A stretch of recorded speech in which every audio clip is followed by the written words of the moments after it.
Okay, so another question that my professor asked me during the class that I was speaking in was, what are some signs and symptoms of eating disorder behaviors that we can, that will be red flags in our friends, but that we can also maybe see in ourselves, and it can be a red flag for us, so we can keep ourselves in check. So I'll start with the issue of, noticing signs in your friends. I know a lot of people think you can just tell by someone's weight, but although this is true, I don't think it's something that should be focused on as the number, like the only kind of sign.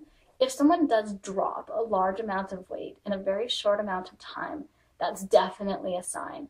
But some people do naturally just have very small bone structure. And so you don't want to assume they have an eating disorder just because of their size. And then on the other side of it is, especially with eating disorders such as bulimia and binge eating, people can be at healthy weights, or they might be, healthy to a little bit overweight with these eating disorders. And so to only think that you're looking out for someone who's, really, really small, you can actually miss someone else who's actually really struggling. So I think that it's important to not make that your only kind of sign.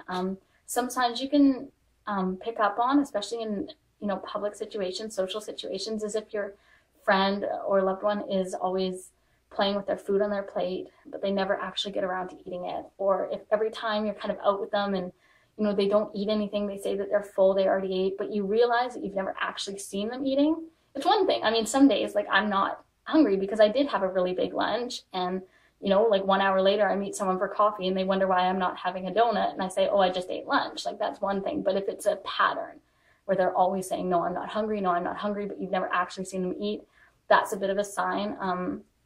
Another thing would be if they just avoid food situations altogether. And then kind of physical symptoms or physical signs would be, yes, like rapid weight loss, or with bulimia, a lot of times they'll have kind of like a strained voice just because of the purging. That's something you can look out for if they have marks on their index finger. You don't want to kind of be constantly examining them because it might make them uncomfortable, but these are things you can look out for. Also, this one kind of crosses over, signs in your friends or signs in yourself, is kind of a lot of negative self-talk. So if they're always talking down about themselves, or if you find yourself lately, you're always talking down about yourself, feeling down about yourself, or you feel like there's this voice whispering in your ear, that's a sign. That's something that you really want to look into and maybe talk to someone about, because, you do want to catch these things before they get out of control. Another thing that you can kind of look out for in yourself is if your relationship with food starts to change.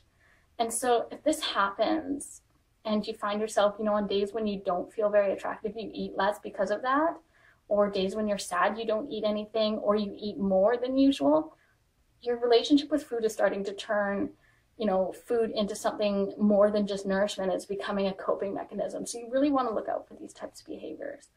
Another sign is if you find yourself excessively exercising, and even if you have injuries, you keep on exercising, you can't give it up, and the same thing in a friend, that's another sign, because there are a lot of things that can happen with over-exercise, and, there's something called anorexia athletica, and that's where you eat more than an anorexic would, but because of how much you work out and you exercise, it's the same result. You're still getting that calorie deficiency, so it can also be very harmful. And you're at risk for a lot of sports injuries as well. So I did deal with that for a time. So that's something to definitely look out for, and just, stay on top of it and just keep yourself in check, and, watch your friends. But like I said, don't be overly suspicious and don't kind of freak them out.